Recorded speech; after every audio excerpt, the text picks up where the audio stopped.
मुख्य सेविका का अभ्यास सेट नंबर ये 4 है। तो दोस्तों आप लोग वीडियो के अंत तक बने रहिएगा। यदि आपको वीडियो पसंद आएगी तो इसको लाइक और शेयर करना बिल्कुल ना भूलिएगा और चैनल को सब्सक्राइब कर लीजिएगा। शुरुआत करते हैं अभ्यास प्रश्न से। पहला प्रश्न है, प्रश्न नंबर 1 है, निम्नलिखित में से कौन सा भोज्य प्रोटीन संदर्भ प्रोटीन मानी जाती है? पहला ऑप्शन है दूध, दूसरा है अंडा, तीसरा है मटन और चौथा है दाल।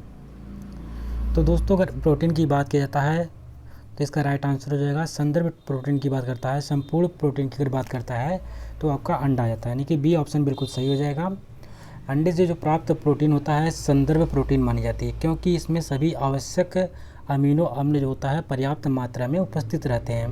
क्योंकि प्राणी जगत के प्रोटीन उत्तम कोटि के होते हैं, ये पूर्ण प्रोटीन होते हैं। जो प्राणी जगत के प्रोटीन होते हैं फ्रेंड्स, वो उत्तम कोटि के होते हैं, ठीक है, और ये पूर्ण प्रोटीन कहलाते हैं। इसलिए ऑप्शन नंबर बी बिल्कुल सही हो जाएगा। प्रश्न नंबर 2 इसमें देखते हैं, सभी प्रकार की शर्करा का सरलतम रूप है? पहला ऑप्शन है फ्रक्टोज, दूसरा है ग्लैक्टोज, तीसरा है ग्लूकोज और चौथा है लैक्टोज। तो इसका राइट आंसर हो जाएगा ऑप्शन नंबर सी। सरलतम रूप की बात करता है तो जो हमारा ग्लूकोज होता है सबसे सरल ग्लूकोज, सबसे सरलतम कार्बोहाइड्रेट्स कहलाता है। फार्मूला क्या होता है इसका? C6H12O6, ठीक है। यही दोस्तों सुक्रोज का भी फार्मूला ये होता है, फ्रक्टोज इसको कहते हैं, C6H12O6। लेकिन इसमें एक में कीटो एल्डिहाइड ग्रुप इसमें होता है, एल्डिहाइड ग्रुप RCHO ये आपका ग्लूकोज में होता है, जबकि कीटो ग्रुप होता है RCOS जो होता है वो आपका सुक्रोज में फ्रक्टोज में होता है। तो इसमें एल्डिहाइड ग्रुप में होता है, दूसरे में कीटो ग्रुप होता है। तो इसमें दोनों में ये अंतर होता है, लेकिन यहाँ पे सबसे सरलतम शर्करा की बात किया था, इसलिए इसका राइट आंसर हो जाएगा ग्लूकोज। प्रश्न नंबर 3 है, शिशु के लिए सर्वाधिक महत्वपूर्ण आवश्यक वसीय अम्ल है? पहला ऑप्शन है लिनोलीनिक अम्ल, दूसरा है लिनोलीइक अम्ल, तीसरा है आर्किडोनिल अम्ल और चौथा इसमें से कोई नहीं। तो इसका राइट आंसर हो जाएगा दोस्तों ऑप्शन नंबर सी है आर्किडोनिक अम्ल। शिशु के लिए सबसे महत्वपूर्ण आवश्यक वसीय अम्ल होता है, इसको आप ध्यान में रखेंगे, ठीक है। अगला प्रश्न है, प्रश्न नंबर 4 है, राजकोषीय नीतियों के माध्यम से लिंग संबंधित चिंताओं का समाधान करना निम्न में से किस बजट का उद्देश्य होता है? पहला ऑप्शन है सूर्यास्त बजटिंग, दूसरा है शून्य आधारित बजटिंग, तीसरा है जेंडर बजटिंग और चौथा है वृद्धिशील बजटिंग। तो इसका राइट आंसर हो जाएगा ऑप्शन नंबर सी बिल्कुल सही है, इसको हम बोलते हैं जेंडर बजटिंग, ठीक है। अगर हम बात करते हैं राजकोषीय नीतियों के माध्यम से जो लिंग संबंधित विषमता होती है, विषमता को समाधान करना वो क्या कहलाता है? जेंडर बजटिंग का प्रमुख उद्देश्य होता है। प्रश्न नंबर 5 है, परंपरागत हिंदू समाज में विवाह के उद्देश्यों का सही क्रम क्या है? पहला ऑप्शन है प्रजा धर्म एवं रति, दूसरा है रति धर्म एवं प्रजा, तीसरा है धर्म रति एवं प्रजा और चौथा है धर्म प्रजा एवं रति। तो दोस्तों इसका राइट आंसर हो जाएगा ऑप्शन नंबर डी बिल्कुल सही है। जो सही क्रम होता है, पहले आपका क्या आता है? धर्म आता है इसमें, फिर उसके बाद प्रजा और लास्ट में इसमें रति आती है, ठीक है। ये आपका सही क्रम होता है। प्रश्न नंबर 6 है, सेवा विवाह जिसको हम मैरिज बाय सर्विस का प्रचलन निम्न में से किस जनजाति में पाया जाता है? जो सेवा विवाह होता है या मैरिज बाय सर्विस विवाह का प्रचलन किस जनजाति में पाया जाता है? पहला ऑप्शन है कुकी जनजाति, दूसरा है थारू जनजाति, तीसरा है बिरहोर जनजाति और चौथा है भोटिया जनजाति। तो इसका राइट आंसर हो जाएगा ऑप्शन नंबर सी बिल्कुल सही है।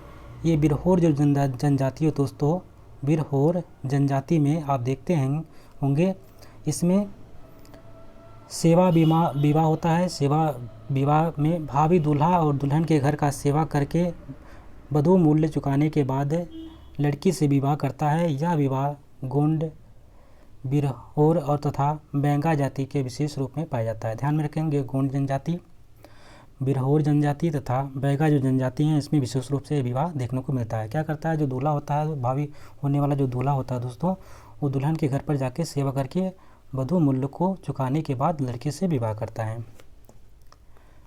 प्रश्न नंबर 7 है, पूछ रखा है इसमें, सोरोरेट विवाह है। सोरोरेट की बात करता है, पहला ऑप्शन है बहन भाई के बीच, दूसरा है मौसी के लड़के के साथ, तीसरा है मृत पत्नी की बहन तथा विधुर पुरुष के बीच, चौथा है बुआ की लड़की के साथ। तो दोस्तों इसका राइट आंसर रहेगा ऑप्शन नंबर सी, बिल्कुल सही है। मृत पत्नी की बहन तथा विधुर पुरुष के साथ विवाह जो कहलाता है वो हमारा सोरोरेट विवाह कहलाता है। इसमें ध्यान में रखेंगे मृत पत्नी की बहन तथा विधुर पुरुष के बीच विवाह संपन्न होता है, विवाह होता है, जिसको सोरोरेट यानी साली विवाह कहते हैं। सोरोरेट का मतलब होता है साली विवाह, ठीक है। जबकि मृत पति के भाई तथा विधवा स्त्री के बीच विवाह को लेविरेट विवाह कहते हैं, इसको हम देवर विवाह भी कहते हैं। लेविरेट मतलब देवर विवाह, और आपको ध्यान रखना है सोरोट मतलब साली विवाह। प्रश्न नंबर 8 है, एक परिवार इकाई जिसमें तलाक एवं विवाह के परिणाम स्वरूप एक अथवा अधिक सौतेले माता पिता सम्मिलित हैं कहलाती है। प्रश्न नंबर पूछ रखा है कि एक परिवार है, परिवार इकाई जिसमें तलाक एवं विवाह के परिणाम स्वरूप एक अथवा अधिक सौतेले माता पिता सम्मिलित हैं कहलाती है। पहला ऑप्शन है विस्तृत परिवार, दूसरा है संयुक्त परिवार, तीसरा है पुनर्चित विवाह, चौथा है एकल अभिभावक विवाह। इसका राइट आंसर होगा ऑप्शन नंबर सी, बिल्कुल सही है, पुनर्चित विवाह कहलाता है।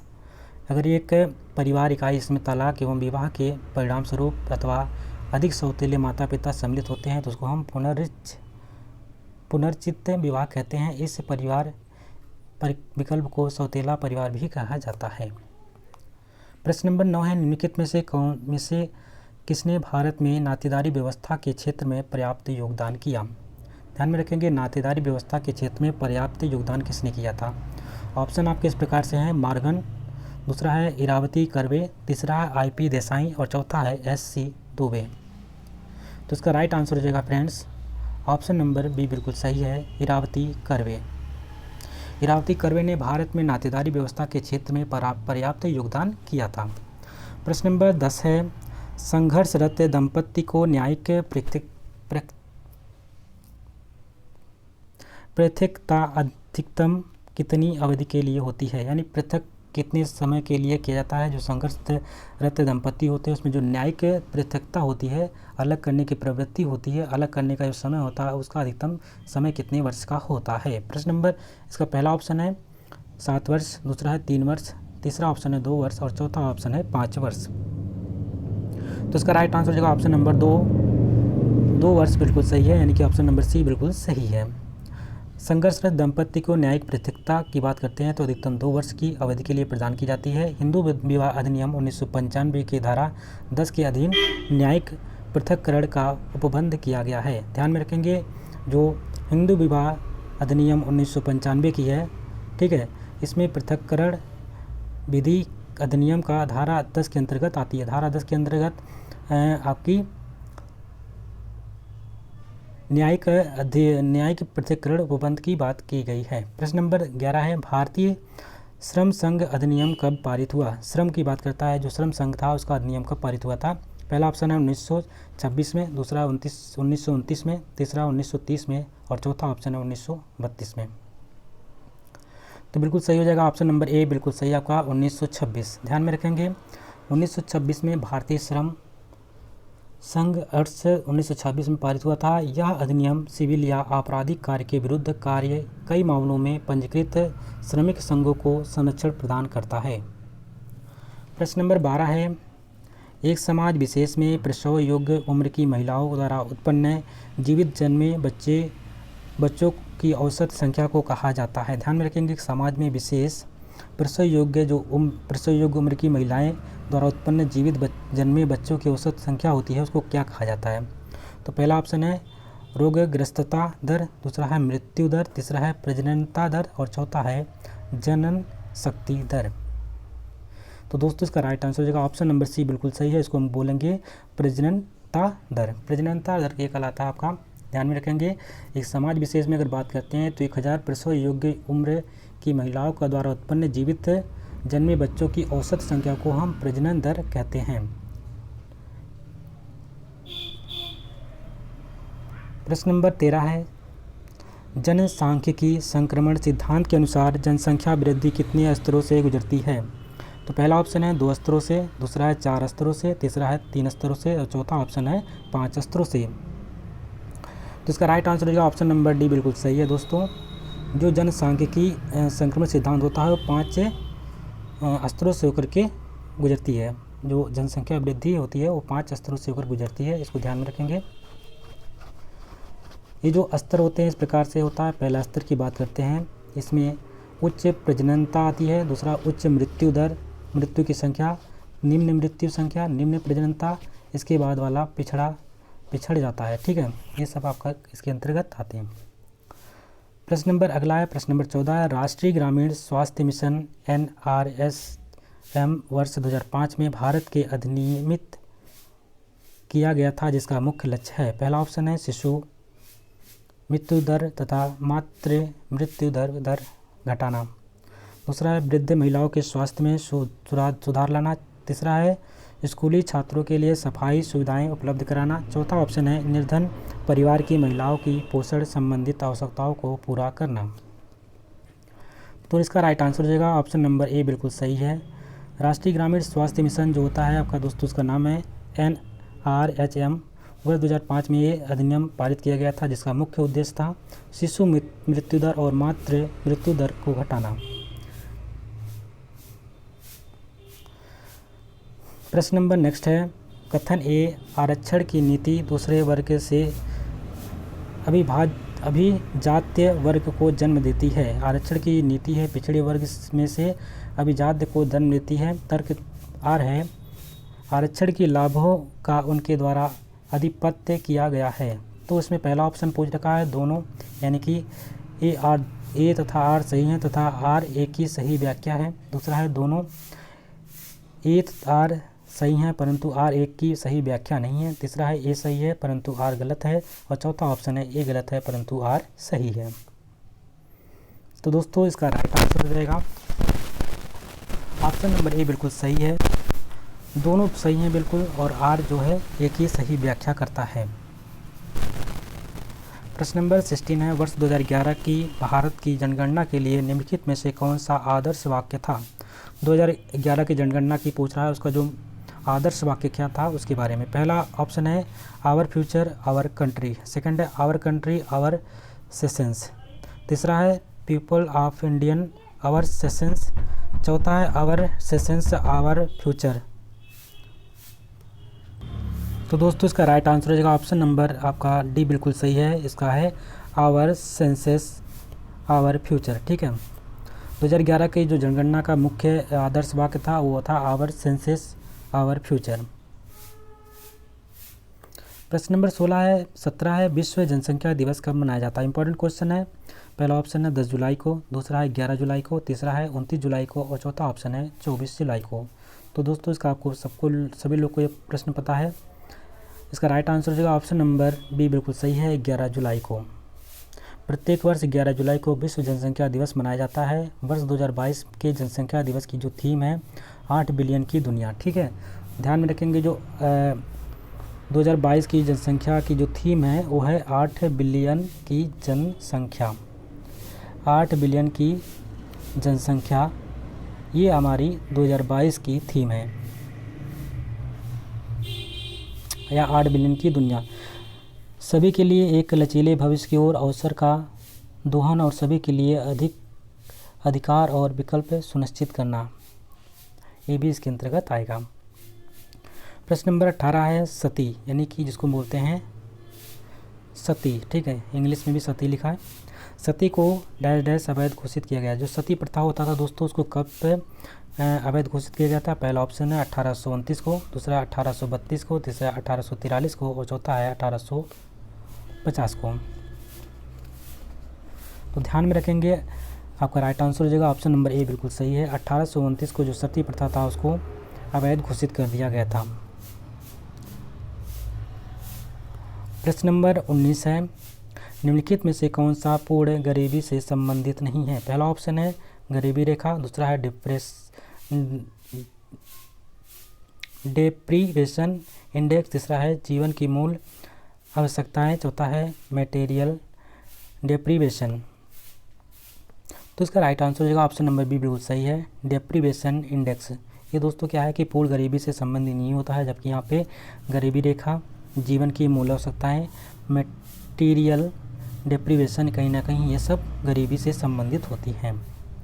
प्रश्न नंबर 20 है, निम्नलिखित में से कौन सा सामाजिक नियंत्रण का मुख्य उद्देश्य नहीं है? पहला ऑप्शन है समाज में समरूपता, मजबूती और निरंतरता लाना। दूसरा है सामाजिक संगठन में स्थिरता और एकरूपता लाना। तीसरा ऑप्शन है सामाजिक विद्वेष का विस्तार। और चौथा है सामाजिक और मानवीय मूल्यों को स्थापित करना। तो इसका राइट आंसर हो जाएगा ऑप्शन नंबर सी, बिल्कुल सही है। सामाजिक विद्वेष का विस्तार करना कहीं ना कहीं सामाजिक नियंत्रण का मुख्य उद्देश्य नहीं होता है, जबकि समाज में समता, मजबूती और निरंतरता लाना, सामाजिक संगठन में स्थिरता और एकता लाना, सामाजिक और मानवीय मूल्यों की स्थापित करना ये कहीं ना कहीं सामाजिक नियंत्रण का उद्देश्य होता है। प्रश्न नंबर 21 है, निम्नलिखित में से कौन सा सामाजिक परिवर्तन मानव प्रसन्नता पर बल देता है? कौन सा ऐसा सामाजिक परिवर्तन है जो कि मानव प्रसन्नता पर बल देता है? पहला ऑप्शन है उद्विकास सिद्धांत, दूसरा है चक्री सिद्धांत, तीसरा है वर्ग सिद्धांत और वर्ग संघर्ष, और चौथा है प्रगति। तो इसका राइट आंसर दोस्तों हो जाएगा ऑप्शन नंबर डी, बिल्कुल सही है। इसको हम कहते हैं प्रगति। प्रगति एक निश्चित दिशा की ओर होता है, निश्चित दिशा की ओर होने वाला परिवर्तन है। प्रगति में मानव प्रसन्नता पर बल दे दिया जाता है, क्योंकि प्रगति जीवन में गुणात्मक परिवर्तन को दर्शाती है। प्रश्न नंबर 22 है, एस.सी. दुबे ने भारत में परिवर्तन के लिए परंपराओं को कितने प्रकारों में वर्गीकृत किया है? दोस्तों एस.सी. दुबे थे, उन्होंने भारत में जो परिवर्तन था उसकी परंपराओं को कितने प्रकारों में वर्गीकृत किया था, इसके बारे में पूछ रखा है। तो पहला ऑप्शन है 4, दूसरा ऑप्शन है 6, तीसरा ऑप्शन है 7 और चौथा ऑप्शन है 8। तो इसका राइट आंसर होगा ऑप्शन नंबर बी, बिल्कुल सही है। उन्होंने 6 वर्गों में इसको विभाजित किया था। ध्यान में रखेंगे उसके नाम इस प्रकार से हैं। पहला है 6 परंपराओं में इसको विभाजित किया था। पहला है शास्त्रीय, ठीक है, शास्त्रीय, जिसको हम पौराणिक परंपरा कहते हैं, पौराणिक परंपरा। सेकंड आपका है उभरती हुई राष्ट्रीय परंपरा, उभरती हुई राष्ट्रीय परंपरा। तीसरा पॉइंट है आपका प्रादेशिक परंपरा, प्रादेशिक परंपरा। चौथा है पॉइंट स्थानीय परंपरा, स्थानीय परंपरा। पांचवा पॉइंट है पश्चिमी परंपरा, पांचवा पॉइंट है इस पश्चिमी परंपरा। और छठा पॉइंट है आपका स्थानीय उप संस्कृति परंपरा, स्थानीय उप संस्कृत परंपरा आपकी छठा पॉइंट है। तो ये 6 परंपराओं में एस.सी. दुबे ने भारत में परिवर्तनों को वर्गीकृत किया था। प्रश्न नंबर 23 है, निर्धनता के अपने प्रसिद्ध अध्ययन में राउंट्री ने किस अवधारणा को उपयोग किया था? पहला ऑप्शन है निरपेक्ष निर्धनता, दूसरा है सापेक्ष निर्धनता, तीसरा है अवस्थित निर्धनता और चौथा है आत्मपरक निर्धनता। तो दोस्तों इसका राइट आंसर होगा ऑप्शन नंबर सी, बिल्कुल सही है। इसको बोलते हैं अवस्थित निर्धनता।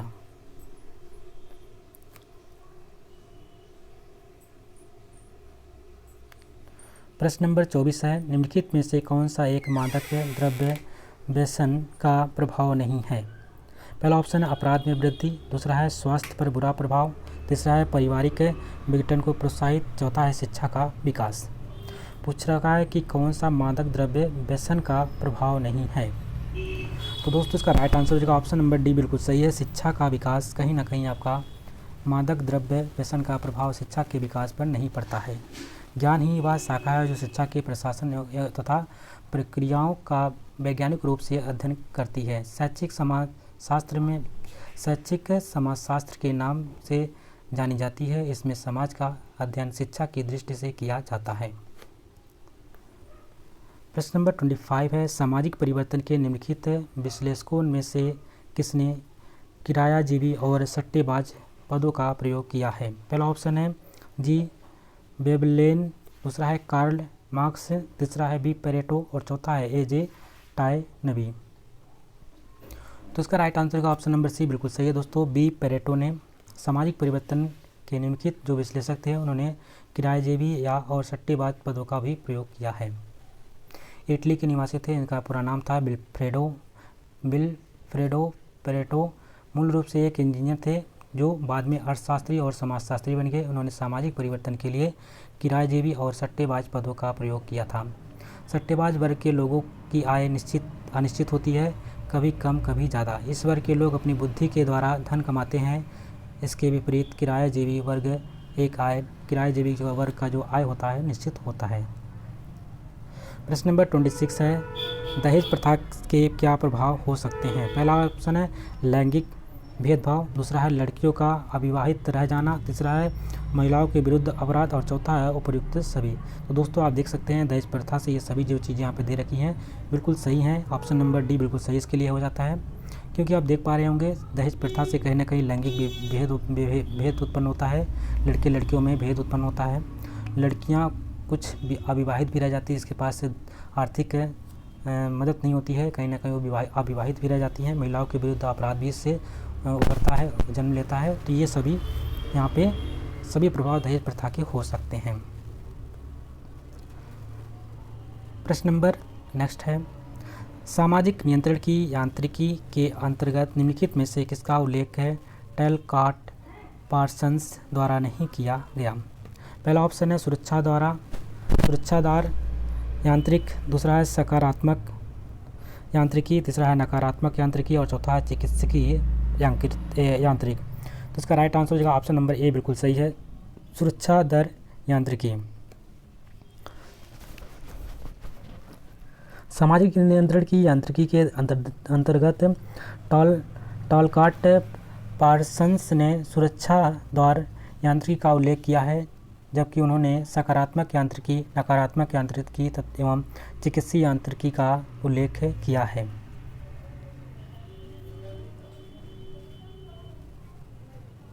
प्रश्न नंबर 28 है, निम्नलिखित में से किसने दक्षिण एशियाई समाजों के ऊर्ध्वमुखी और अधोमुखी गतिशीलताओं के लिए 6 दशाएं बताई हैं। पहला ऑप्शन है डेवी बोटोमोर, दूसरा है के डेविस, तीसरा आर बेंडिक्स ने और चौथा ऑप्शन है जी मिर्डल ने। तो दोस्तों इसका राइट आंसर हो जाएगा ऑप्शन नंबर बिल्कुल सही है, जी मिर्डल ने, या इसको हम पूरा इनका नाम होता है गुन्नार मिडल ने बहुत ही चर्चित पुस्तक उनकी थी एशियन ड्रामा का लेखन कार्य किया। उन्होंने दक्षिण एशियाई समाज के ऊर्ध्वमुखी और अधोमुखी गतिशीलता के लिए 6 दशाओं का उल्लेख किया था। प्रश्न नंबर 29 है, भारत में बहुआयामी गरीबी सूचकांक कितने संकेतों पर जारी किया जाता है।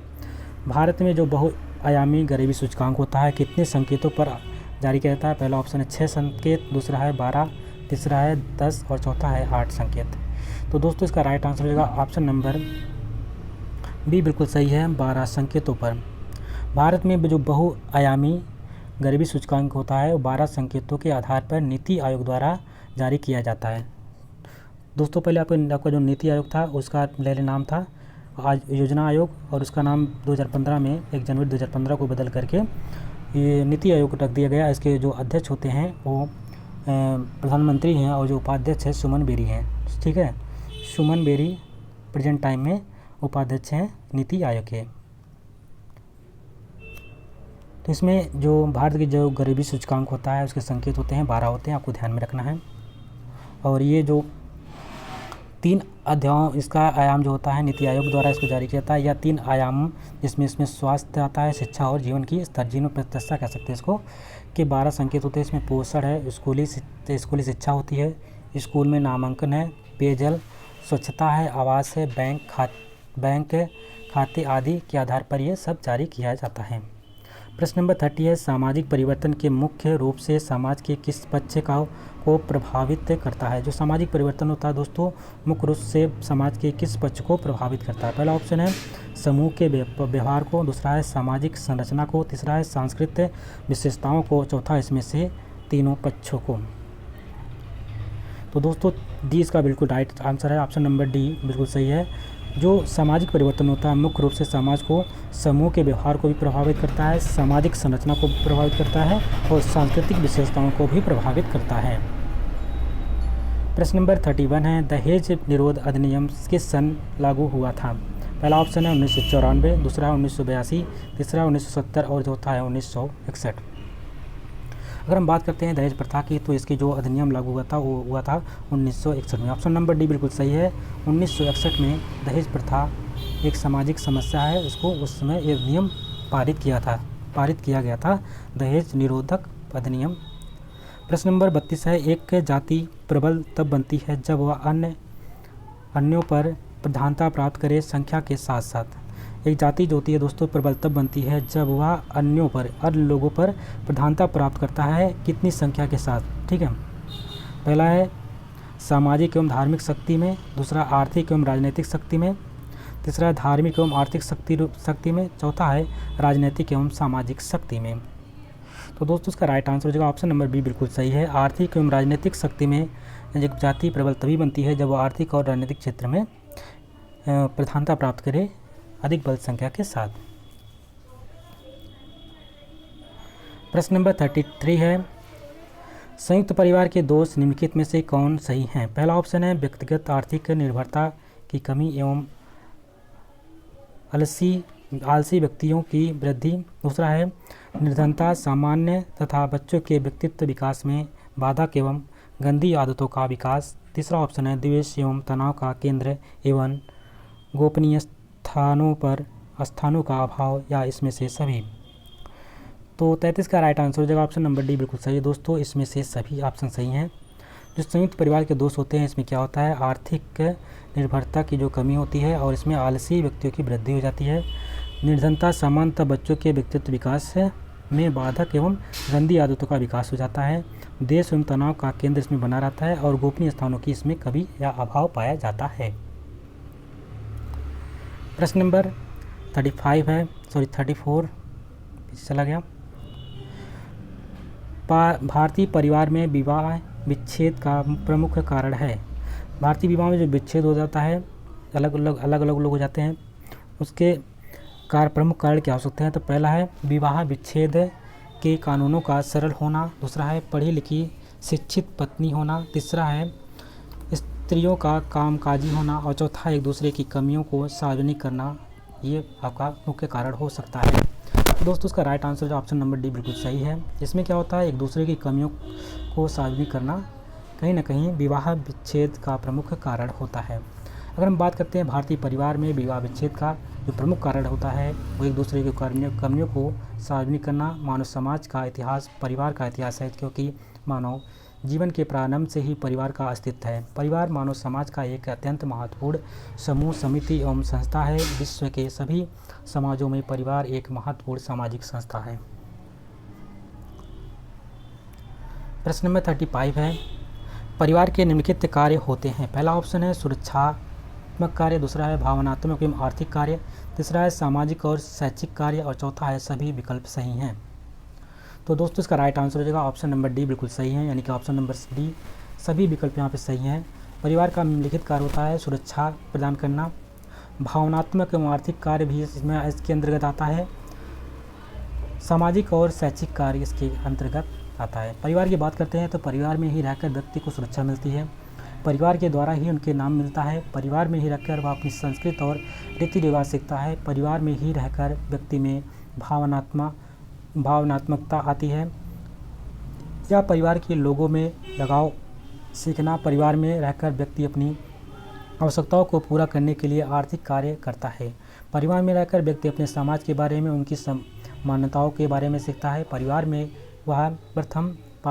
ही वह प्रथम पाठशाला है जहाँ बालक सर्वप्रथम सीखना शुरू करता है। परिवार के लोगों के द्वारा बालक को उचित अनुचित सिखाया जाता है। परिवार के लोगों द्वारा बालकों को शिक्षित करने के लिए स्कूल भेजा जाता है। परिवार शैक्षिक कार्यों में महत्वपूर्ण भूमिका निभाता है। प्रश्न नंबर 36 है, डैश के 3 सक्रिय रूप रेटिनोइक एसिड होते हैं। पहला ऑप्शन है विटामिन बी के हैं, विटामिन ए, विटामिन डी या विटामिन सी।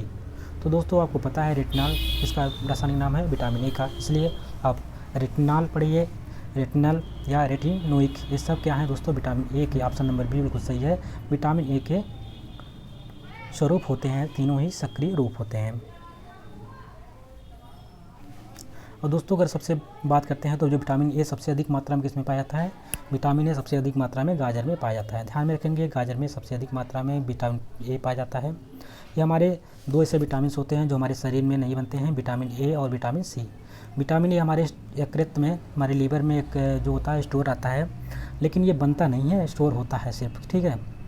अगर हम विटामिन कोई खाते हैं, लेकिन जो विटामिन सी होता है हमारे शरीर में ये स्टोर भी नहीं होता है। अगर हमने विटामिन सी आंवले के रूप में खाया या नींबू के रूप में इसको पानी में पिया, तो जब तक हमारे शरीर में है, अगर हमने पेशाब कर दिया तो ये हमारा विटामिन सी भी निकल जाएगा, और जब तक पेशाब नहीं करते हैं तब तक हमारे शरीर में रहता है। यानी जब तक हम पीते हैं, पेशाब करने से पहले तक हमारे बॉडी में रहेगा, उसके बाद तुरंत ही जैसे हमने पेशाब किया अगर, तो उसके माध्यम से ये भी बाहर निकल जाता है। तो ये दो चीज़ें हमारे शरीर में नहीं बनती हैं। लेकिन विटामिन ए है जो कि यकृत में स्टोर होता है। विटामिन जो ऐसा पूछा भी जाता है कई बार एग्जाम में, कौन सा विटामिन हमारे शरीर में स्टोर होता है रहता है, तो विटामिन ए होता है। विटामिन बी की बात करते हैं तो उससे होने वाला रोग होता है बेरी, और उसका रासायनिक नाम होता है थायमिन। विटामिन B3 कभी पूछता है, जिसको हम पेलग्रा या नियासिन कहते हैं, ठीक है। और विटामिन सी की बात करता है तो उसमें एस्कॉर्बिक एसिड होता है।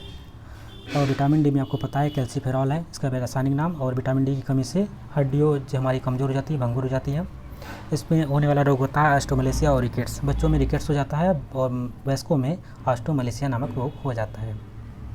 प्रश्न नंबर 37 है, निम्नलिखित में से कौन सा मनुष्य का विषाणु जनित वायरल रोग नहीं है? तो पहला ऑप्शन है इन्फ्लुएंजा, दूसरा है डेंगू, तीसरा एड्स और चौथा है रिंडर पेस्ट। तो इसका राइट आंसर हो जाएगा ऑप्शन नंबर डी। दोस्तों एकदम बिल्कुल सही है, ये है विषाणु जनित रोग नहीं होता है। जबकि यहाँ पे और जो है इन्फ्लुएंजा है, डेंगू है, एड्स है, ये कहीं ना कहीं विषाणु जनित रोग होते हैं।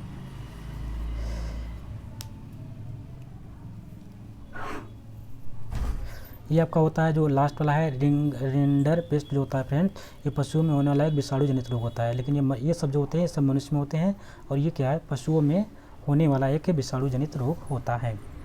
प्रश्न नंबर 38 है, निम्नलिखित में से कौन सा एक जीवाणु रहित रोग है?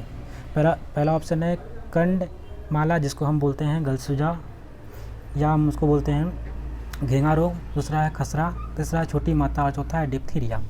जीवाणु से होने वाला कौन सा रोग इसमें से पूछ रखा है, कौन सा जीवाणु से होने वाला रोग है? तो दोस्तों जिसका भी टीका लगता है वो सब क्या है वायरस के तरीके से वायरस होते हैं। खसरे का टीका लगता है, कहीं ना कहीं ये भी वायरस है। छोटी माता का भी टीका एडवर्ड जेनर ने बनाया था, तो ये भी कहीं ना कहीं आपका टीके का है, यहाँ का वायरस का कंडमाला।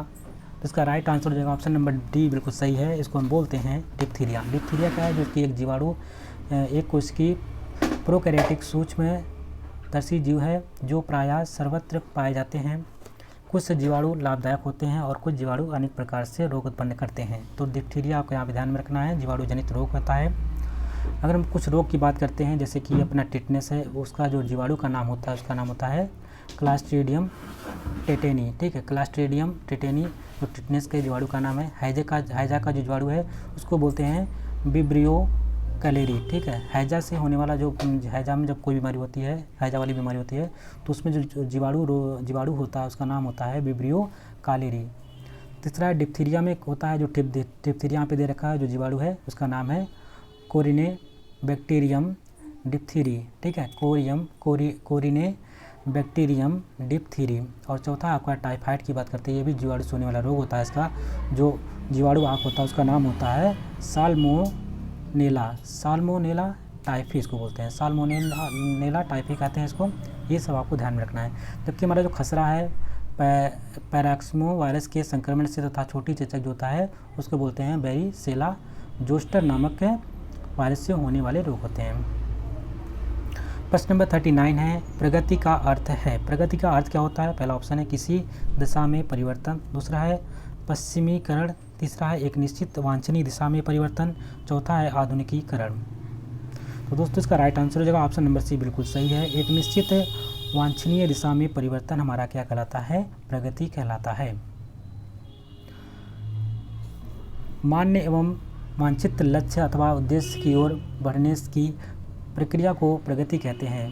प्रगति मात्र परिवर्तन नहीं है, अपितु एक निश्चित दिशा में होने वाला परिवर्तन है। प्रगति का विचार मुख्यतः ज्ञान के परिष्करण और जीवन के गुणात्मक रूप में उत्तरोत्तर सुधार पर जोर देता है। प्रगति का एक निश्चित वांछनीय दिशा में परिवर्तन से है। प्रगति की बात करते हैं तो ये 3 प्रकार के होते हैं। पहला है रेखीय प्रगति, दूसरा होता है चक्रीय प्रगति और तीसरा होता है टेढ़ी मेढ़ी प्रगति। प्रश्न नंबर अगला है, प्रश्न नंबर 40 है, संक्रामक रोगों के जीवाणुओं से लड़ने के लिए कौन सी प्रोटीन सहायक होती है? जो संक्रामक रोग होते हैं उन जीवाणुओं से लड़ने के लिए कौन सी प्रोटीन सहायक होती है? पहला है फाइब्रिनोजिन प्रोटीन, दूसरा है एल्ब्यूमिन, तीसरा है मायोसिन और चौथा है ग्लोब्यूलिन। तो इसका राइट आंसर हो जाएगा ऑप्शन नंबर डी, बिल्कुल सही है। संक्रमण रोगों के जीवाणुओं से लड़ने के लिए ग्लोब्यूलिन नामक रक्त प्रोटीन सहायता करती है। ग्लोब्यूलिन का निर्माण विभिन्न प्रकार के प्रोटीन से होता है, जिसमें कुछ का निर्माण लीवर द्वारा तथा कुछ का निर्माण हमारी प्रतिरक्षा प्रणाली करती है। इसलिए इसका राइट आंसर हो जाएगा ऑप्शन नंबर डी, बिल्कुल सही है।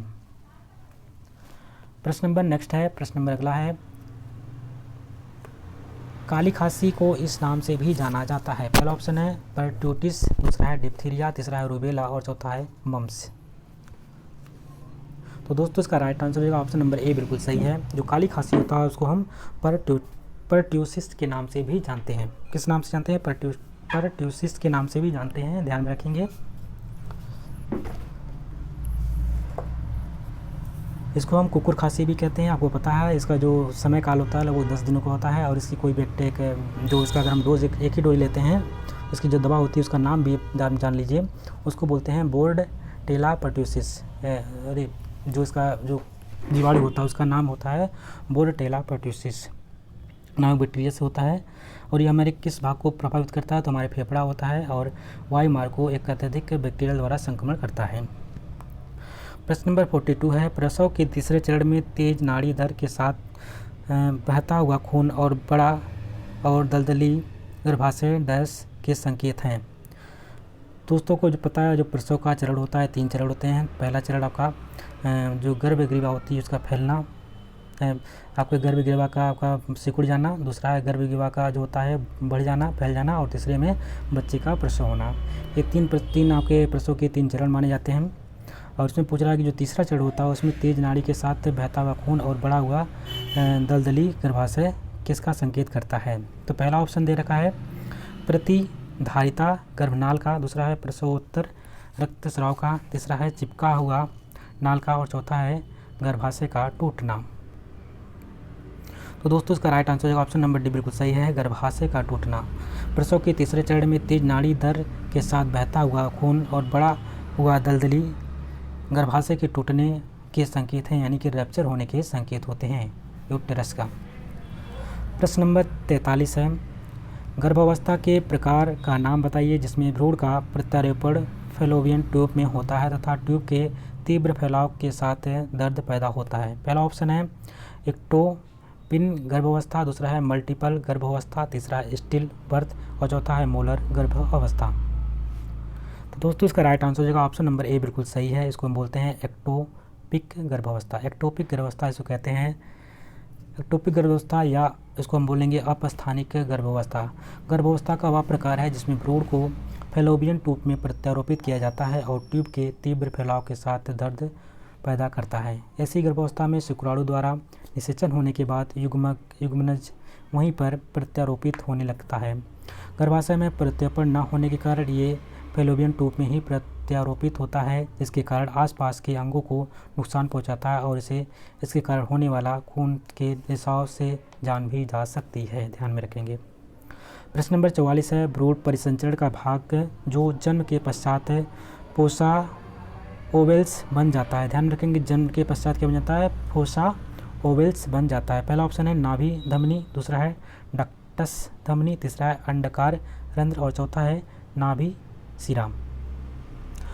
तो आपको ध्यान में रखना है, इसका राइट आंसर हो जाएगा ऑप्शन नंबर सी, बिल्कुल सही है। इसको हम बोलते हैं अंडाकार रंध्र, ठीक है। अंडाकार रंध्र की बात करते हैं तो अंडाकार रंध्र में के पश्चात यानी कि इसको हम बोलते हैं फोसा ऑयल्स में परिवर्तित हो जाता है। फोसा जो ऑयल्स होता है हृदय में दाएं एंट्रियम में स्थित गाढ़ा या खांच है जो दोनों एंड्रियम के मध्य में झिल्लीनुमा दीवार के स्तर पर होता है। प्रश्न नंबर नेक्स्ट है, भ्रूण की कौन सी स्थिति जन्म होने के लिए सबसे उपयुक्त है? पहला ऑप्शन है शीर्ष, दूसरा है ट्रांसवर्स लेटना, तीसरा है फ्रैंक ब्रिज स्थिति, चौथा है सिर का पिछला भाग। तो दोस्तों इसका राइट आंसर का ऑप्शन नंबर 45 का डी बिल्कुल सही है। इसको कहते हैं सिर का पिछला भाग। अगर जन्म होने के लिए सबसे उपयुक्त जो स्थिति मानी जाती है वो किसको मानी जाती है? तो ध्यान में रखेंगे सिर का जो पिछला हिस्सा होता है वो सबसे बढ़िया स्थिति को दर्शाती है। और जैसे कि आपको पता है जो प्रसव के 3 चरण होते हैं, इसमें पता है आपको गर्भग्रीवा का छोटा हो जाना पहले चरण में, दूसरे में क्या होता है गर्भग्रीवा को फैल जाना, और तीसरे में होता है मतलब कि गर्भ से बच्चे को जन्म होना, प्रसव होना। प्रश्न नंबर 46 है, पहली भ्रूण मूवमेंट जिसमें माँ द्वारा 16 से 20 सप्ताह गर्भ के दौरान महसूस किया जाता है कहलाता है। इसको कहते हैं क्विंकनिंग। दूसरा है फीटल मूवमेंट्स। तीसरा है गर्भाशय सुफाले। चौथा है मूत्राशय चिड़चिड़ापन। तो दोस्तों इसका राइट आंसर होगा ऑप्शन नंबर ए बिल्कुल सही है। इसको हम बोलते हैं क्विकनिंग। क्विकनिंग कहते हैं महिलाओं द्वारा गर्भधारण करने के 16 से 25 हफ्ते के बाद जो होता है माँ के बच्चों की पहली गति का आभास होता है, जिसे हम कहते हैं क्विंकनिंग के नाम से जानते हैं। बच्चे की यह गति दर्शाती है कि गर्भ में वह सुरक्षित विकास कर रहा है।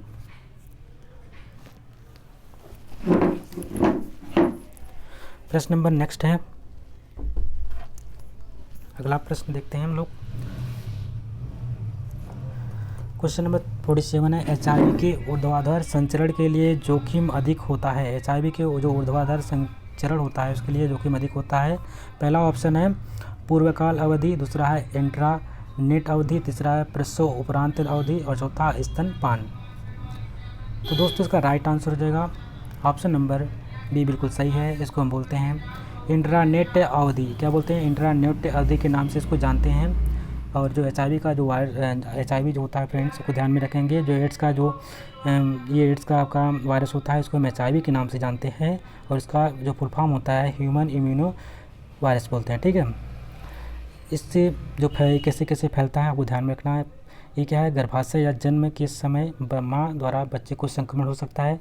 अगर हम असुरक्षित यौन संबंध बनाते हैं तो कहीं ना कहीं से हो सकता है आपको HIV रोग।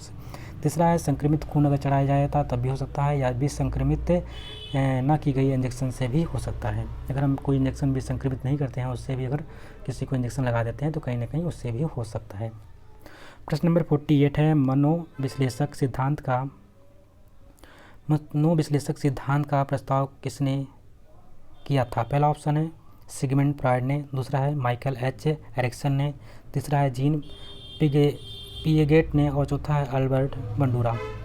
तो दोस्तों ध्यान में रखेंगे जो मनोविश्लेषक सिद्धांत के प्रवर्तक रहे हैं उनका नाम है सिगमंड फ्रॉयड। मनोविश्लेषणात्मक सिद्धांत का प्रस्ताव सिगमंड फ्रॉयड ने दिया था। इस सिद्धांत की जो मान्यता है कि प्रारंभ में बच्चे अपने माता पिता तथा अन्य लोगों के व्यवहार का अनुकरण करके वांछनीय व्यवहार करते हैं तथा आगे चलकर उनका अंतरीकरण करते हैं। इस प्रकार स्थापित नैतिक भावना उनको अंतरात्मा का अंग बन जाती है और उनका व्यवहार उनके द्वारा संचालित होने लगता है। नैतिकता के विकास में माता पिता के साथ स्थापित होने वाला तदात्मीकरण भी महत्वपूर्ण स्थान रखता है। प्रश्न नंबर 49 है, मानसिक क्षमताओं के विकास को क्या कहा जाता है? पहला ऑप्शन है मनोवैज्ञानिक विकास, दूसरा है शारीरिक विकास, तीसरा है संज्ञानात्मक विकास या चौथा है मोटर विकास। जो मानसिक क्षमताएं होती हैं उनके विकास में कोई उनका जो विकास होता है तो उसको हम किस नाम से और जानते हैं? तो दोस्तों ध्यान में रखेंगे उसको हम बोलते हैं संज्ञानात्मक विकास। संज्ञानात्मक विकास की जो परिभाषा देखी थी इसके बारे में संज्ञानात्मक विकास जो दे रखा था उन्होंने जीन पियाजे नाम के वैज्ञानिक थे उन्होंने दिया था। इसको ध्यान में रखेंगे। कॉग्निटिव डेवलपमेंट किसको जानते हैं इंग्लिश में, और उसके 4 चरण उन्होंने बताए थे। ठीक है, प्रश्न नंबर 50 है, पारिवारिक जीवन चक्र की अंतिम अवस्था है। पारिवारिक जो जीवन चक्र होता है उसकी अंतिम अवस्था किसे कहते हैं? पहला ऑप्शन है विस्तृत परिवार, दूसरा है संकुचित परिवार, तीसरा है प्रारंभिक परिवार या इसमें से कोई नहीं। जीवन की अंतिम चक्र कौन सी अवस्था को कहते हैं? तो दोस्तों इसका राइट आंसर होगा ऑप्शन नंबर डी बिल्कुल सही है। संकुचित परिवार जो होता है पारिवारिक जीवन चक्र की तीसरी अंतिम अवस्था में परिवार संकुचित होता है। पारिवारिक जीवन चक्र की इस अवस्था में व्यक्ति बच्चों के उत्तरदायित्वों से मुक्त हो जाता है और उसकी आवश्यकताएं फिर से सीमित हो जाती हैं। यह वह उपलब्ध साधनों को अपने मन के अनुसार प्रयोग में लाने की स्थिति में होता है। प्रश्न नंबर 51 है, हिंदुओं में विवाह के कितने परस्परात्मक स्वरूप माने गए हैं? पहला ऑप्शन है 16, दूसरा है 12, तीसरा है 8 और चौथा है 5। तो दोस्तों इसका राइट आंसर हो जाएगा, जो हिंदुओं में विवाह होता है उसके जो परस्परात्मक जो स्वरूप माने जाते हैं वो लगभग 8 माने गए। कितने हैं? 8 माने गए हैं। हिंदू विवाह के जो स्वरूप हैं वो 8 माने जाते हैं। पहला यहाँ पे दे रखा है। जिन संस्कार जो होते हैं, जो 16 संस्कार होते हैं, 16 संस्कार होता है। 15वां संस्कार जो होता है, 15वें संस्कार में विवाह होता है और 16वां जो लास्ट वाला संस्कार होता है उसमें अंत्येष्टि आती है। ठीक है, लेकिन फ़िलहाल इसमें इतना आप ध्यान रखेंगे, जो यहाँ पे संस्कार की बात करता है तो आपके 16 संस्कार रहेंगे, और आपके विवाह की बात करता है तो विवाह के जो स्वरूप होते हैं 8 होते हैं। कौन कौन से होते हैं ध्यान में रखेंगे। पहला होता है ब्रह्म विवाह, ध्यान में रखेंगे, लिखते चलेंगे इसको। ब्रह्म विवाह। दूसरा आपका है दैत्य विवाह, दैव विवाह। तीसरा है आर्ष विवाह। चौथा है गंधर्व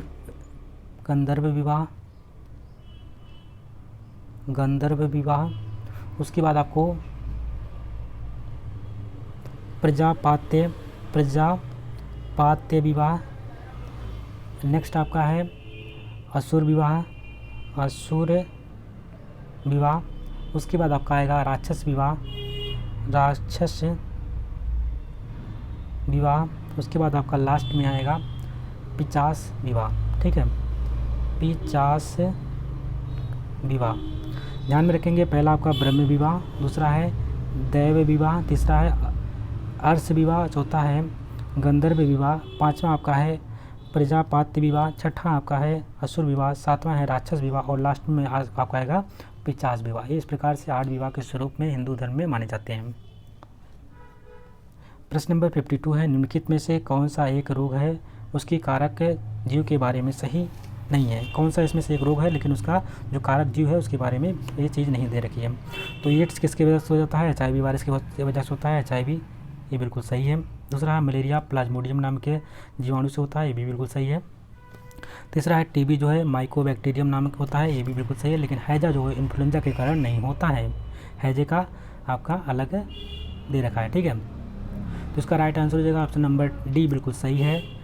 ये आपका जो सही मिलान नहीं है वो आपका ऑप्शन नंबर डी बिल्कुल सही है, हैजा का ये मिलान नहीं होगा।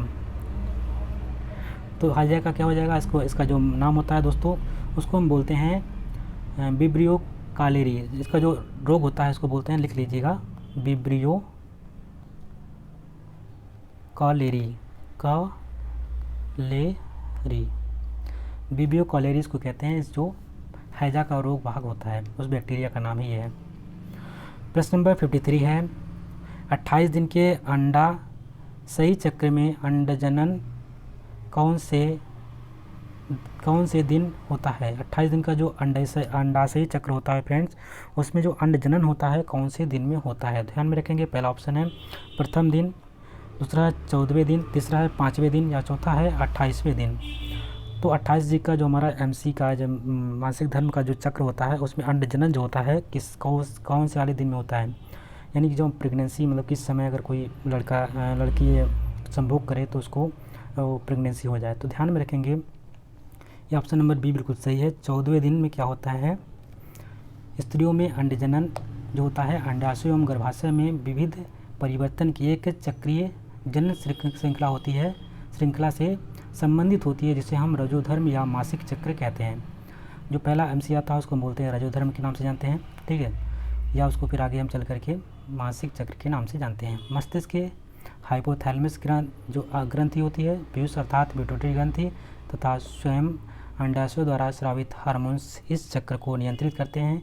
इस चक्र का सामान्य समय जो होता है सामान्यतः 24 से लेकर के 35 दिन और न्यूनतम 20 दिन का तथा अधिकतम जो होता है 45 दिन का होता है। परंतु औसतन ये देखा जाता है कि 28 दिन का चक्र होता है। मासिक धर्म में प्रारंभ होने के 12 से 14 दिन के उपरांत अंडाशय से जो अंडा होता है वो निकलता है।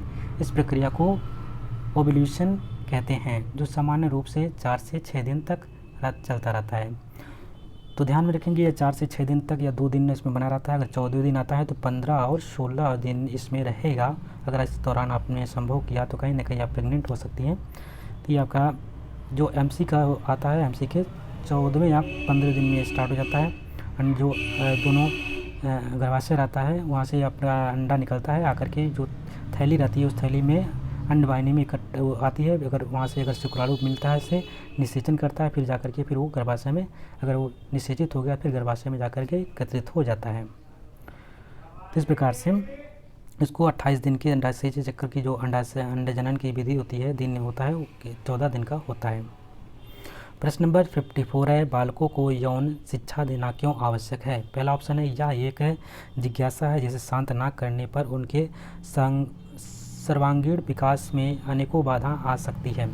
दूसरा ऑप्शन है, यह एक प्रकार का विषय है इसलिए इसे पढ़ना चाहिए। तीसरा ऑप्शन है, इससे बच्चों का मनोरंजन होता है। चौथा, उपर्युक्त सभी। तो दोस्तों इसका ए बिल्कुल सही हो जाएगा। यह एक जिज्ञासा है जिसे शांत ना करने पर उनके सर्वांगीण विकास में अनेक बाधा आ सकती है, इसलिए बच्चों को यौन शिक्षा देना आवश्यक होता है।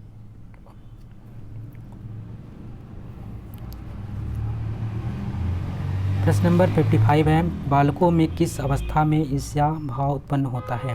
बालक के अंदर कब से ईर्ष्या भाव उत्पन्न होता है? जब वह 1 से 1.5 वर्ष का होता है, जब वह 1.5 वर्ष से 2 वर्ष का हो जाता है, या जब वह 2 से 3 वर्ष हो जाता है, या चौथी है जब वह 3 से 4 वर्ष का हो जाता है। तो ध्यान में रखेंगे ऑप्शन नंबर डी बिल्कुल सही है। जब बालक 3 से 4 वर्ष का होता है तो उसके अंदर कहीं ना कहीं ईर्ष्या भाव जन्म लेता है, यानी ईर्ष्या भाव पैदा होने लगता है।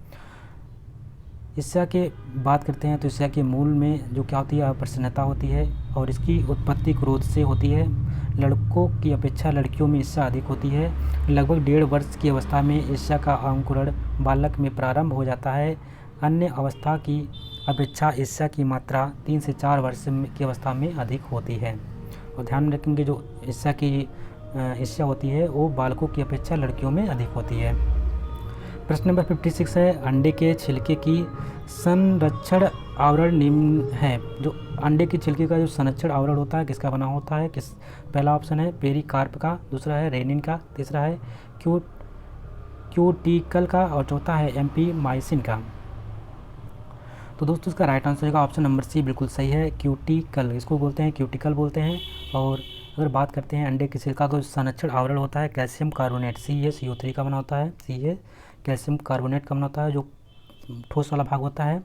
अंडे का बाह्य आवरण जिसे छिलका यानी एक्सेल भी कहते हैं, यह काफ़ी दृढ़ तथा कड़ा और अर्ध पारदर्शक सरंध्र एवं कठोर होता है। यह मुख्यतः क्यूटिकल का बना होता है। यह अंडे के सभी भीतरी अंगों की सुरक्षा प्रदान करता है तथा अंडे से जीव को विकसित करने में अप्रत्यक्ष रूप से मदद करता है। प्रश्न नंबर 57 है, राजमा में उपस्थित ऑक्सलेट एवं फाइटेट किसकी उपलब्धता को अवरोधित करता है? जो राजमा होता है, राजमे में जो उपस्थित ऑक्सलेट होता है एवं फाइटेट होता है, ये किसकी उपलब्धता को अवरोधित करता है? पहला ऑप्शन है कार्बोहाइड्रेट को, दूसरा है लवण तत्व एवं कैल्शियम को, तीसरा है लवण तत्व को, और चौथा है कैल्शियम को। तो दोस्तों इसका राइट आंसर रहेगा ऑप्शन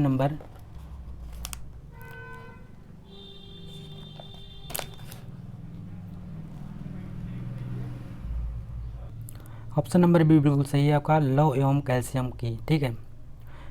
प्रश्न नंबर 58 है, फलों में पाई जाने वाली शर्करा कहलाती है? पहला ऑप्शन है ग्लूकोज, दूसरा है सुक्रोज, तीसरा है फ्रक्टोज, और चौथा है लैक्टोज। दोस्तों अगर हम बात करते हैं सबसे सरलतम शर्करा की तो हमारा ग्लूकोज होता है, और फार्मूला इसका क्या होता है C6H12O6। ठीक है। लेकिन यहाँ पे पूछ रखा है कि शर्करा के फलों में कौन सी शर्करा पाई जाती है, तो इसका राइट आंसर हो जाएगा ऑप्शन नंबर सी बिल्कुल सही है। इसमें फ्रुक्टोज पाया जाता है और यही फार्मूला इसका भी होता है। लेकिन जो आपको पता है इसमें एल्डिहाइड समूह होता है, एल्डिहाइड समूह है जिसको हम RCHO बोलते हैं, और जबकि RCOH होता है हमारा कीटो समूह होता है, वो फ्रुक्टोज में पाया जाता है। दोनों का फार्मूला सेम होता है लेकिन संरचना होती है अलग अलग होती है। प्रश्न नंबर 59 है, बियर में सुरासर जिसको अल्कोहल कहते हैं, बियर में अल्कोहल की कितनी मात्रा पाई जाती है? पहला ऑप्शन है 22%, दूसरा है 3%, चौथा है 40.50% और चौथा है 55%। तो बियर की बात करते हैं तो इसमें इसका राइट आंसर हो जाएगा ऑप्शन नंबर बी बिल्कुल सही है। 3% इसमें एल्कोहल पाई जाती है। जो बियर होता है उसमें बहुत ही कम मात्रा में एल्कोहल मिली होती है, वो लगभग 3% के आसपास मिली होती है।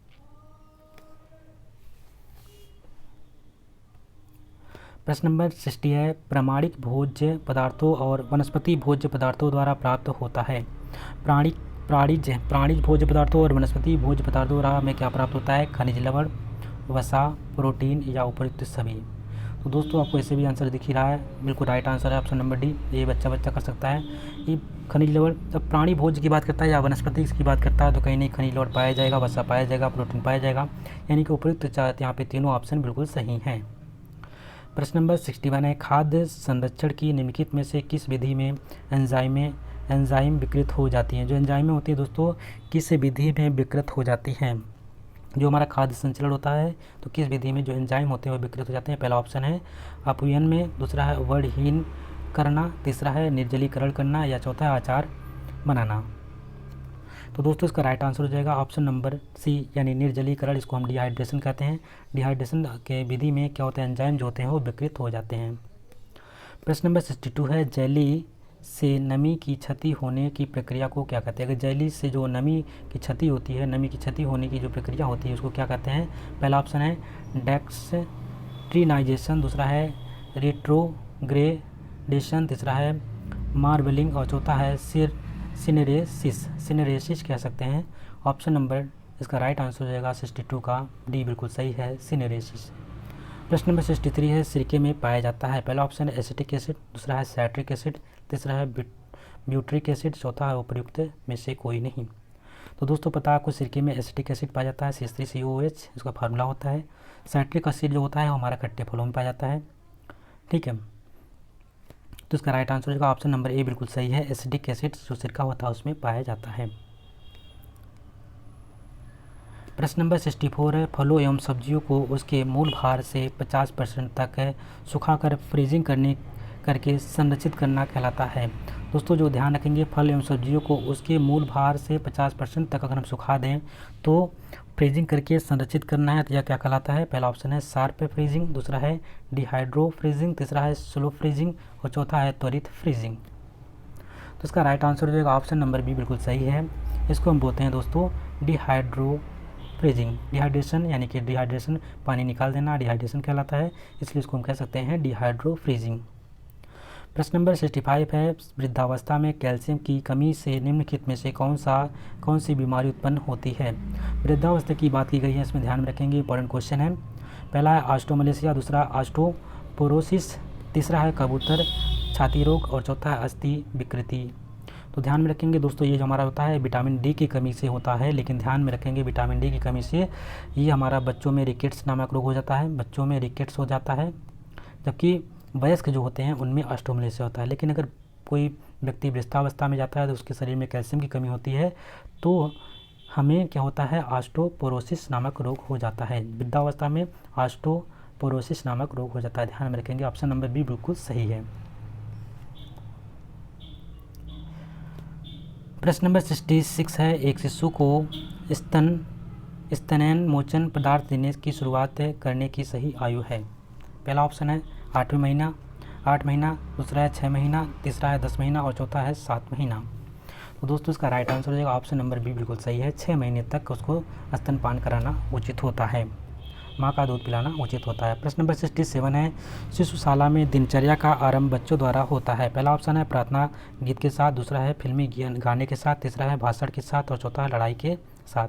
तो दोस्तों ध्यान में रखेंगे, शिशुशाला में जो दिनचर्या का आरंभ बच्चों में होता है किससे होता है? पहला ऑप्शन 67 का हो जाएगा, पहला ऑप्शन बिल्कुल सही है, प्रार्थना गीत के साथ इसका शुरुआत होता है। वैसे भी इसमें आप आसान से इस प्रश्न को कर सकते हैं, इसमें आप खुद अपने दिमाग लगाएंगे। प्रश्न नंबर 68 है, विकास का क्रम है। विकास की अगर बात करते हैं तो जो से एक फिटस होता है, एम्ब्रियोज होता है, भ्रूण होता है, इसका जो विकास क्रम कैसा होता है? तो पहला ऑप्शन है धड़ से पहला पॉइंट यानी ये धड़, पैर, गर्दन, सिर, फिर मुख। दूसरा है मुख, गर्दन, धड़, पैर, सिर। तीसरा ऑप्शन है सिर, मुख, गर्दन, धड़, उसके बाद लास्ट में पैर और चौथा इसमें से कोई नहीं। तो दोस्तों सबसे पहले अगर देखा जाता है अधोमुखी जो आपका विकास है, मस्तकोमुखी इसको कहते हैं, ठीक है। मस्तकोमुखी की बात करते हैं तो इसमें आपका ऑप्शन नंबर सी बिल्कुल सही आ जाएगा। सबसे पहले सिर का विकास होगा, फिर उसके बाद मुख का विकास होता है। सिर का पहले विकास होगा, फिर मुख का विकास होगा, उसके बाद हमारी गर्दन बन जाती है, उसके बाद उसके पास जो धड़ बनता है, लास्ट में हमारे पैर का विकास होता है। इसलिए ऑप्शन नंबर सी बिल्कुल सही है। ऑप्शन नंबर सी पे आप टिक लगा लीजिएगा। प्रश्न नंबर 69 है, हॉरलॉक के अनुसार सहस्रावस्था है। सहस्रावस्था की बात की गई है। पहला ऑप्शन है जन्म से 2 वर्ष तक की आयु, दूसरा है जन्म से 2 सप्ताह तक की आयु, तीसरा है जन्म से 1 वर्ष तक की आयु, या चौथा है गर्भाधान के 2 सप्ताह तक की आयु। तो दोस्तों इसका राइट आंसर होगा ऑप्शन नंबर बी बिल्कुल सही है। जन्म से 2 सप्ताह तक की जो आयु होती है हॉरलॉक के अनुसार, वो हमारा सहस्रावस्था कहलाती है।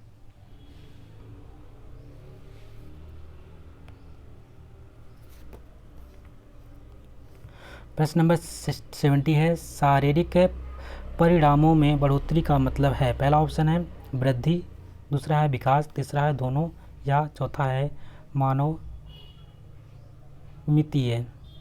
तो इसका राइट आंसर हो जाएगा ऑप्शन नंबर ए बिल्कुल सही है। ये हमारा जो शारीरिक परिणाम में अगर कोई वृद्धि, कोई मतलब होता है, बढ़ोतरी होती है, उसको हम वृद्धि कहते हैं। क्या कहते हैं? वृद्धि कहते हैं। प्रश्न नंबर 71 है, लगभग किस उम्र में बच्चे अपने मूत्राशय और मलाशय कर नियंत्रण प्रारंभ कर देते हैं? पहला ऑप्शन है 1.5 वर्ष में, दूसरा ऑप्शन है 2.5 वर्ष में, तीसरा ऑप्शन दे रखा है 2 वर्ष में, और चौथा ऑप्शन है 3 वर्ष में। तो दोस्तों ध्यान में रखेंगे, इसका राइट आंसर हो जाएगा ऑप्शन नंबर सी बिल्कुल सही है। 2 वर्ष में जो बच्चा होता है अपने मूत्राशय और मलाशय पर क्या होता है, नियंत्रण करना प्रारंभ कर देते हैं। अगला प्रश्न है,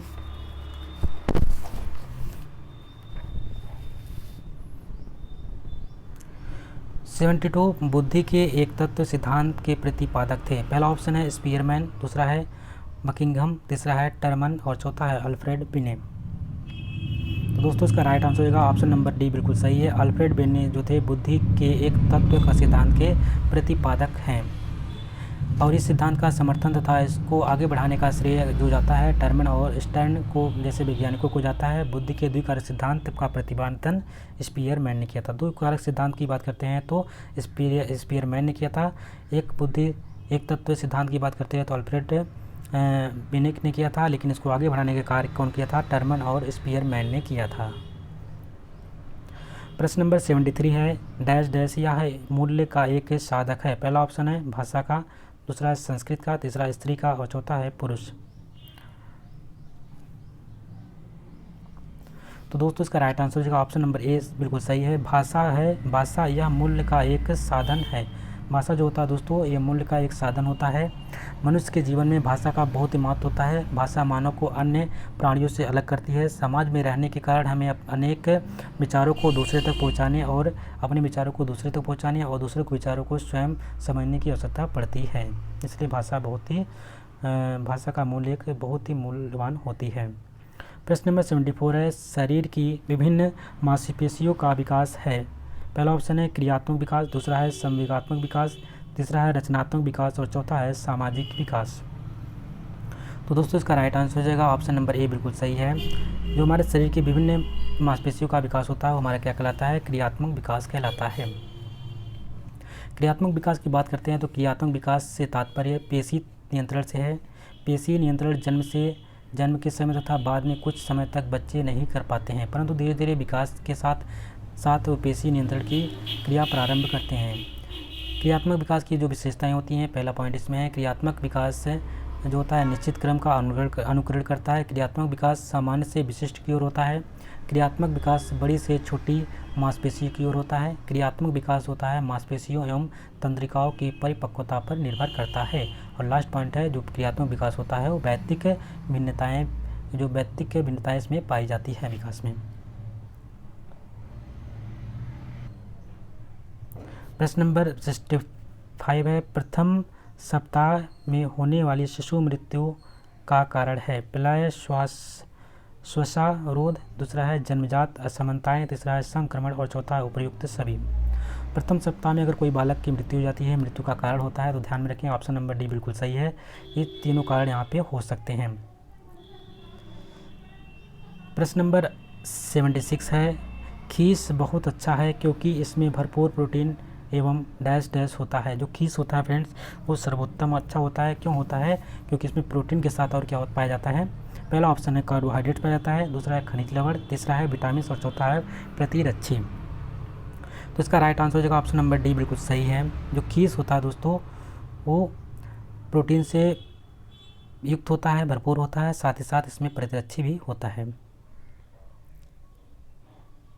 खीस को प्रथम दूध के रूप में भी जाना जाता है। जो दोस्तों खीस होता है वो प्रथम दूध के रूप में माना जाता है, या गर्भावस्था के अंतिम चरण में स्तनधारियों यानी कि मानव सहित की स्तन ग्रंथियों द्वारा उत्पन्न होने वाले दूध का एक स्वरूप होता है। ठीक है, जो पहला दूध होता है उसी को खीस कहते हैं। ये क्या होता है कि बहुत ही प्रोटीन से भरपूर होता है और इसमें प्रतिरक्षा पाया जाता है तथा शिशु के वृद्धि एवं विकास के लिए ये आवश्यक होता है। प्रश्न नंबर 77 है, किस उम्र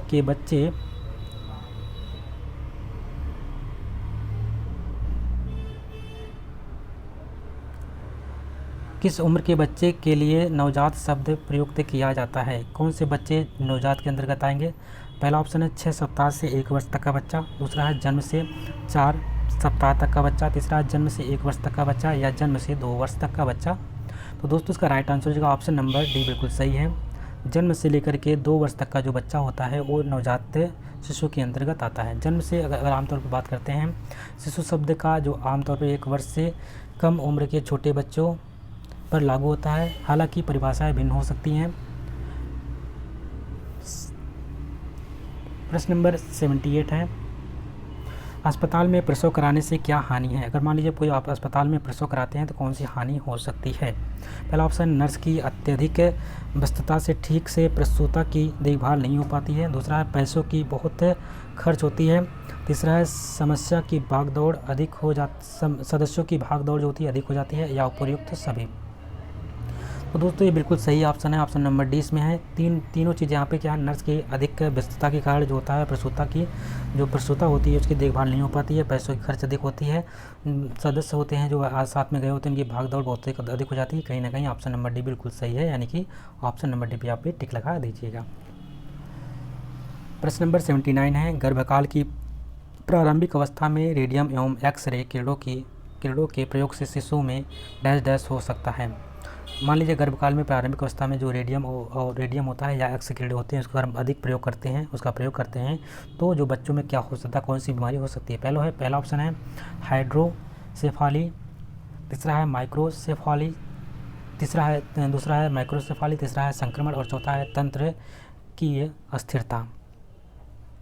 तो इसका राइट आंसर हो जाएगा ऑप्शन नंबर बी, बिल्कुल सही है। इसको हम कहते हैं माइक्रोसेफाली।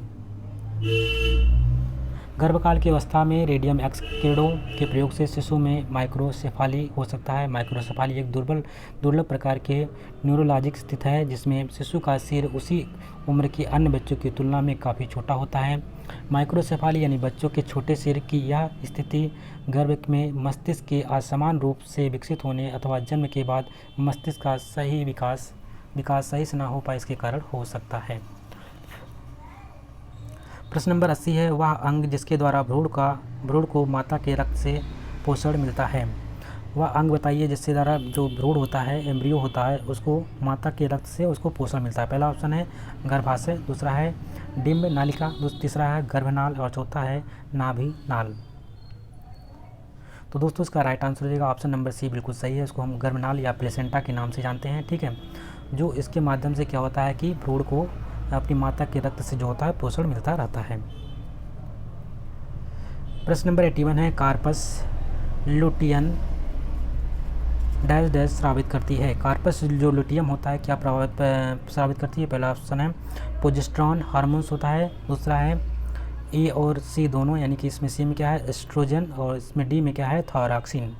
तो ध्यान में रखेंगे ऑप्शन नंबर बिल्कुल सही है। जो कार्पस लुटियंस होती है वो आपकी ऑप्शन नंबर ए और सी बिल्कुल सही है। इसमें प्रोजेस्टेरॉन भी स्रावित करती हैं और एस्ट्रोजन भी स्रावित करती हैं।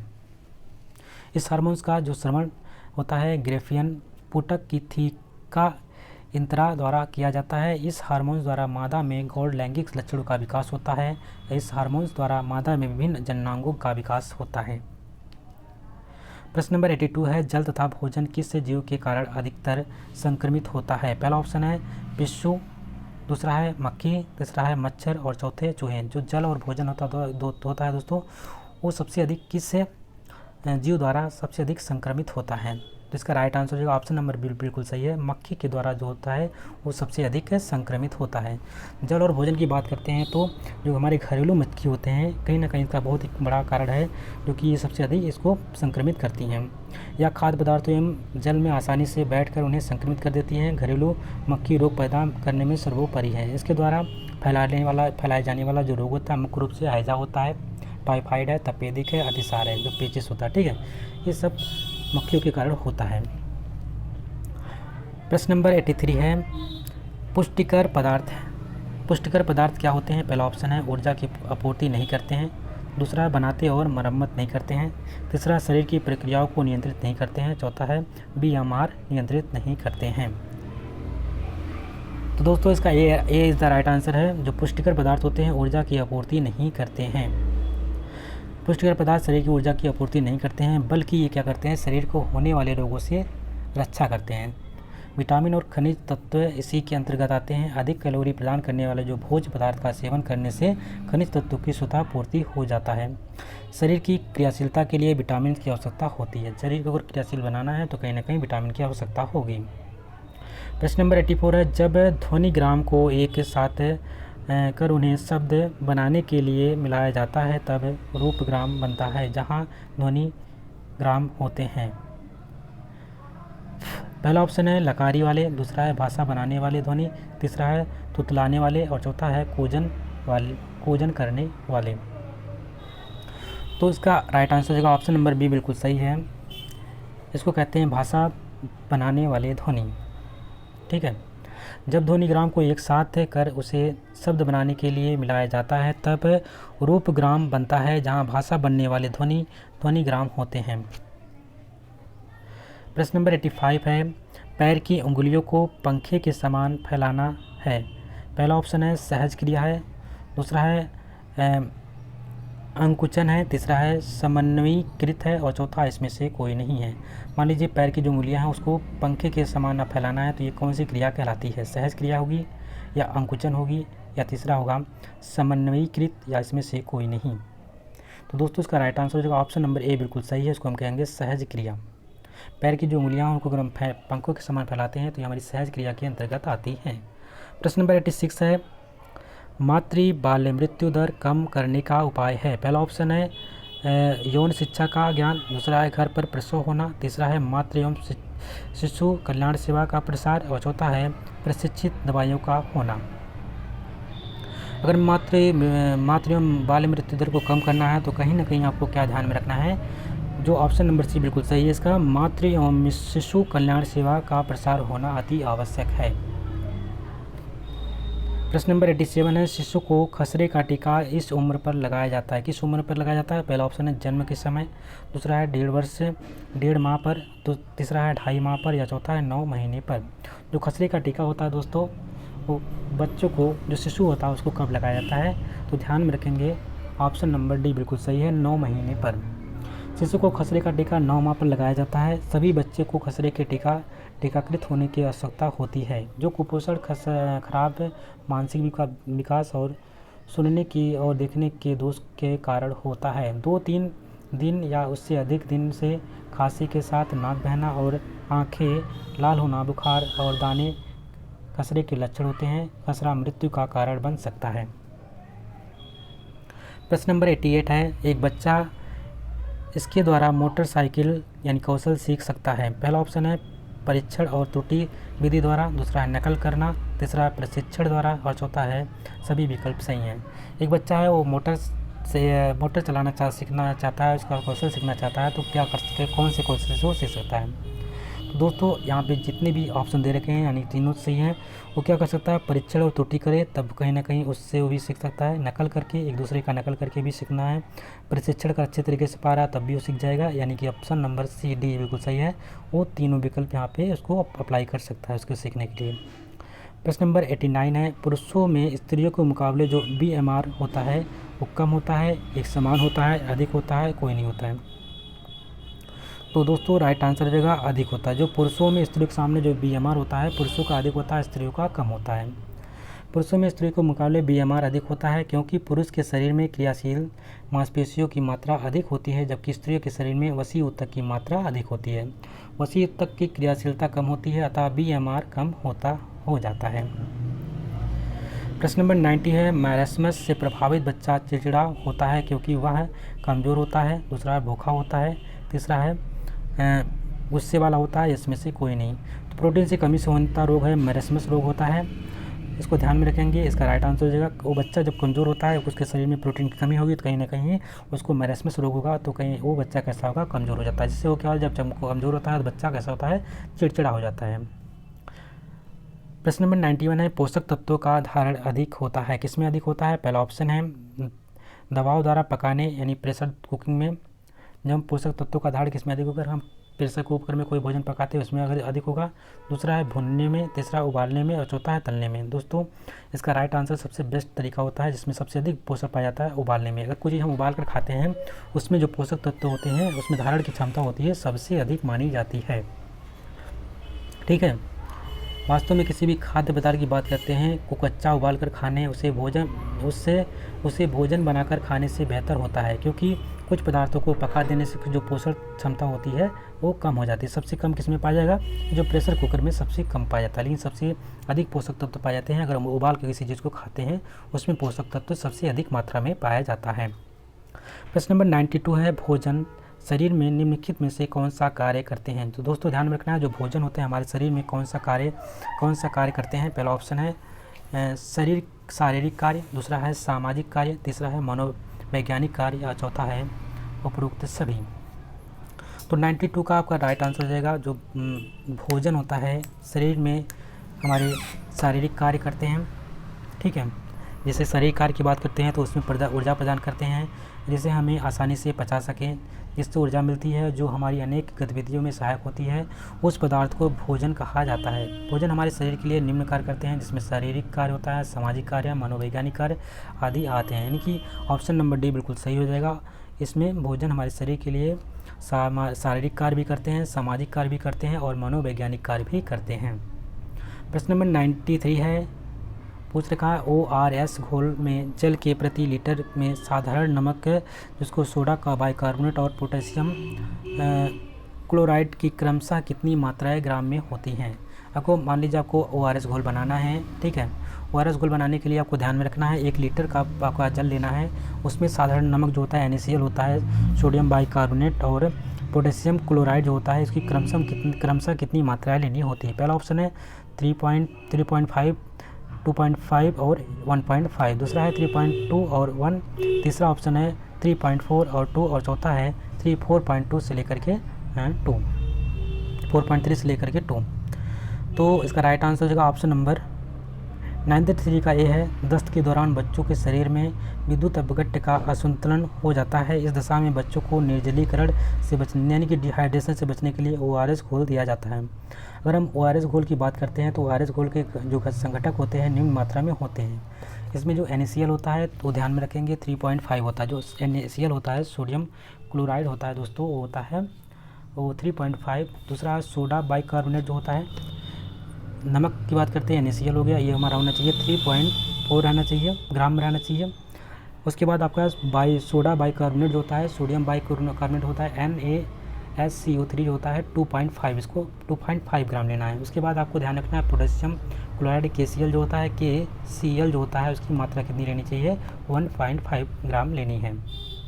3.5, 2.5 और 1.5 3 आइटम्स यहाँ पे लेने थे, और जबकि आपने सब में देखा 2 आइटम्स ही लिए गए थे, इसलिए इसकी जो मात्रा है इतनी होती है और इसको हम बना करके आराम से बच्चे को दे सकते हैं, डिहाइड्रेशन से उसको बचा सकते हैं। प्रश्न नंबर 94 है, कैल्शियम के महत्वपूर्ण कार्य हैं। पहला ऑप्शन है हड्डी की संरचना, दूसरा है न्यूरोम स्वेयुलर उत्तेजना, तीसरा है रक्त जमना और चौथा है झिल्ली यानी कि मेम्ब्रेन की पारंगम्यता और पांचवा है द्रव संक्रमण जिसको हम ऑस्मोटिक संतुलन बनाना। इसको कोट से मिलाना है, कोट अगर पहले की बात करते हैं 1 4, दूसरे में 1 2 3 4, तीसरे में 1 2 3 5 और चौथे में है 1 3 4 5। तो दोस्तों इसका राइट आंसर हो जाएगा ऑप्शन नंबर बी बिल्कुल सही है। 1 2 3 और 4, ठीक है। एक हड्डियों की संरचना, दूसरा है न्यूरो मस्कुलर उत्तेजना, तीसरा है आपका रक्त जमना और चौथा आपका है झिल्ली जिसको मेम्ब्रेन की पारंगम्यता, ठीक है। प्रश्न नंबर 95 है शिशु की हड्डियों और दांतों को विकसित करने के लिए कैल्शियम के साथ निम्नलिखित में से कौन सा विटामिन काम करता है। जो शिशु की हड्डियाँ होती हैं उनके और दांत होते हैं उनके विकास के लिए हमें कैल्शियम के साथ और किससे विटामिन की आवश्यकता होती है। विटामिन की बात की गई है। पहला ऑप्शन है विटामिन ए, दूसरा है विटामिन डी, तीसरा है विटामिन ए और विटामिन के। तो आपको पता है इससे रेटिनॉल नाम का रोग हो जाता है, रतौंधी रोग हो जाता है। विटामिन ए की कमी से बांझपन और विटामिन डी से हमारी हड्डियों के लिए मजबूती प्रदान करता है। विटामिन डी हमारी हड्डियों के लिए मजबूती प्रदान करता है। हमारी हड्डियों के लिए आवश्यक तत्व विटामिन की बात करता है तो विटामिन डी होता है।